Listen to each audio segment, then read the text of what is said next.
श्रीमंत दगडूशेठ हलवाई सार्वजनिक गणपती ट्रस्ट सुवर्णयुग तरुण मंडळाच्या वतीनं ट्रस्टच्या 133व्या वर्षी गणेशोत्सवात केरळमधील श्री पद्मनाभ स्वामी मंदिराची प्रतिकृती साकारण्यात येत आहे। गणेश चतुर्थीला बुधवार 27 ऑगस्ट रोजी सकाळी 11:11 मध्य प्रदेश चित्रकूट येथील अनंत श्री विभूषित जगद्गुरू श्री रामानुजाचार्य श्री झालरिया पीठाधीश्वर श्री श्री 1008 परमपूज्य स्वामी घनश्यामाचार्य महाराज यांच्या हस्ते श्रींची प्राणप्रतिष्ठा होणार आहे। तर मंदिरातील विद्युत रोषणाईचे उद्घाटन सायंकाळी 7 वाजता होईल अशी माहिती ट्रस्टचे अध्यक्ष सुनील रासने यांनी पत्रकार परिषदेत दिली। पत्रकार परिषदेला ट्रस्टचे अध्यक्ष सुनील रासने, उपाध्यक्ष डॉक्टर रामचंद्र उर्फ बाळासाहेब परांजपे, उपाध्यक्ष माणिक चव्हाण, कोषाध्यक्ष महेश सूर्यवंशी, सरचिटणीस व आमदार हेमंत रासने, सहचिटणीस अमोल केदारी, सुवर्णयुग तरुण मंडळाचे अध्यक्ष प्रकाश चव्हाण, यतीश रासने, सौरव रायकर, तुषार रायकर, मंगेश सूर्यवंशी, अमोल चव्हाण, विनायक रासने यासह पदाधिकारी व कार्यकर्ते उपस्थित होते। बुधवारी प्राणप्रतिष्ठेपूर्वी सकाळी 8:30 वाजता मुख्य मंदिरापासून फुलांनी सजलेल्या रथातून श्रींची आगमन मिरवणूक काढण्यात येणार आहे। विविध प्रकारच्या आकर्षक फुलांनी रथ सजवण्यात येणार आहे। प्रतिष्ठापनेनंतर उत्सव मंडपात दुपारी 12 पासून भाविकांनी श्रींच्या दर्शनाचा लाभ घ्यावा, तर सायंकाळी विद्युत रोषणाई व सजावटीचे उद्घाटन होणार आहे। भारतातील केरळ राज्याची राजधानी असलेल्या तिरुअनंतपुरम येथे भगवान विष्णूंना समर्पित असे एक हिंदू मंदिर म्हणजे पद्मनाभ स्वामी मंदिर। हे मंदिर श्री वैष्णव परंपरेत श्री विष्णूंचे पवित्र निवासस्थान मानले जाणारे 108 दिव्य देशमांपैकी म्हणजेच निवास स्थानांपैकी एक आहे। अत्यंत पवित्र असलेल्या या मंदिराची तेजस्वी प्रतिकृती यंदाच्या गणेशोत्सवात साकारण्यात येत आहे। उत्सवाच्या दुसऱ्या दिवशी म्हणजे 28 ऑगस्ट रोजी पहाटे 6 वाजता ऋषी पंचमी निमित्त दरवर्षीप्रमाणे 31,000 महिला सामुदायिकरित्या अथर्व शीर्ष पठण करणार आहेत।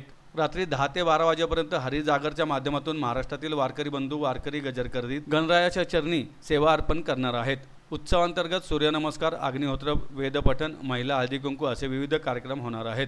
दररोज पहाटे 5 पासून महाअभिषेक पूजा होणार असून सकाळी 8 ते दुपारी 12 या वेळेत मिलिंद राहुरकर शास्त्री हे गणेश याग आणि दुपारी 12 ते 4 या वेळेत दाक्षिणात्य पद्धतीने नटराज शास्त्री यांच्या उपस्थितीत गणेश याग होणार आहे। भाविकांना स्वहस्ते अभिषेक पहाटे 5 ते सायंकाळी 5 या वेळात मंडपात करता येणार आहे। उत्सव मंडपात 5 सप्टेंबर रोजी सामूहिक सत्यविनायक पूजेचे आयोजन करण्यात आले आहे। सत्यविनायक पूजा ही भगवान शंकर व पार्वती मातेला ब्रह्मा, विष्णू, महेश, आदिशक्ती, सूर्य या 5 देवतांनी सांगितले असल्याचे सत्यविनायक पोथीत सांगण्यात आले आहे। सत्यविनायक पूजेला अनन्यसाधारण महत्त्व असून ते भाविकांपर्यंत या माध्यमातून पोहोचवण्यात येणार आहे। जय गणेश।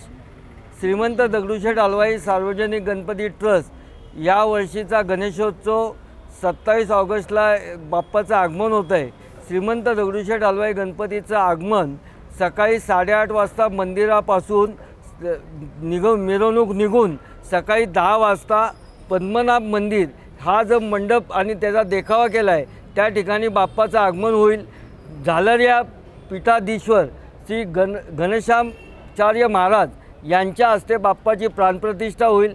प्राणप्रतिष्ठेनंतर गणपती बाप्पाचं भक्तांकरता दर्शनाकरता तो उपलब्ध होईल। संध्याकाळी 7 वाजता या सजावटीच्या विद्युत रोषणाईचं उद्घाटन हे नेहमीच्या पद्धतीने केलं जाईल।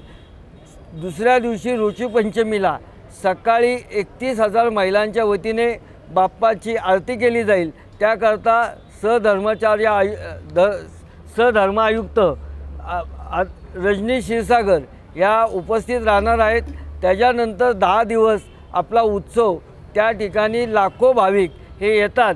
त्या भाविकांच्या दर्शनाची व्यवस्था करणं, त्या ठिकाणी व्यवस्थेकरता 500 कार्यकर्ते उपलब्ध असणं, 250 आमचे सुरक्षा रक्षक उपलब्ध असणं, त्याचबरोबर 150 CCTV कॅमेरे त्या ठिकाणी उपलब्ध आहेत।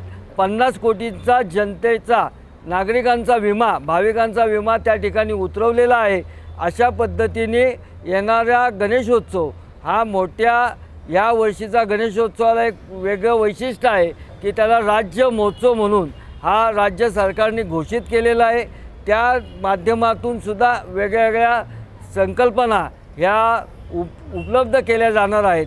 त्याचबरोबर दगडूशेठच्या माध्यमातून जो 10 दिवस उत्सव केला जातो त्याच्यात यावेळेस आम्ही गेले 3 वर्ष 4 वर्ष ज्या भाविकांच्या सेवेकरता आरोग्य सेवासुद्धा आपण तिथं उपलब्ध करतो, स्वच्छतेची व्यवस्था करतो, त्याचबरोबर इतर सगळ्या नागरिकांना त्याचा लाभ व्हावा त्या पद्धतीने ICU सुद्धा यावेळेस आपण उपलब्ध केलेले आहेत। यावेळेस 3 ICU आपण त्या ठिकाणी केलेले 24 तास डॉक्टरांची पथक त्या ठिकाणी 8 वेगवेगळ्या संस्थांच्या माध्यमातून त्या ठिकाणी आपण भाविकांच्या करता उपलब्ध केलेले आहे। आणि हा गणपती बाप्पाचा उत्सव मोठ्या दिमाखाने 10 दिवस साजरा करून त्याची विसर्जन मिरवणूक त्या 6 सप्टेंबरला दुपारी 4 वाजता बरोबर 4 वाजता ही बेलबाग चौकातनं निघून संध्याकाळी 7:30 वाजेपर्यंत बाप्पाचं विसर्जन हे आपल्या नेहमीच्या पद्धतीने होईल। या वर्षीच्या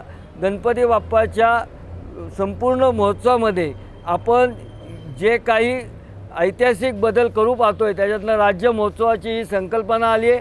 त्याच्याचबरोबर यावर्षी सांस्कृतिक मंत्र्यांनी एक आव्हान केले की या वर्षीचा उत्सव आपण युनेस्कोमध्ये पोहोचवण्याकरता आपला प्रयत्न केला जाणार आहे। अशा पद्धतीने हा 133 वर्षाचा असणारा बाप्पाचा उत्सव दगडूशेठचा उत्सव आणि तो सगळा उत्सव या वर्षीपासून आंतरराष्ट्रीय पातळीवर सुद्धा दाखवण्याचा राज्य सरकारचा प्रयत्न आहे। त्याच्यात जास्तीत जास्त दगडूशेठच्या उत्सवातली भाविकांची संख्या असेल, आपल्याकडे असणारे सगळे सेलिब्रिटी असतील, त्याचबरोबर येणाऱ्या लाखो भाविकांची अतिशय चांगली व्यवस्था 10 दिवस गणपती बाप्पा दगडूशेठ हलवाई गणपती ट्रस्ट आणि सुवर्णयुग तरुण मंडळाच्या माध्यमातून अतिशय चोखपणे केले जातील।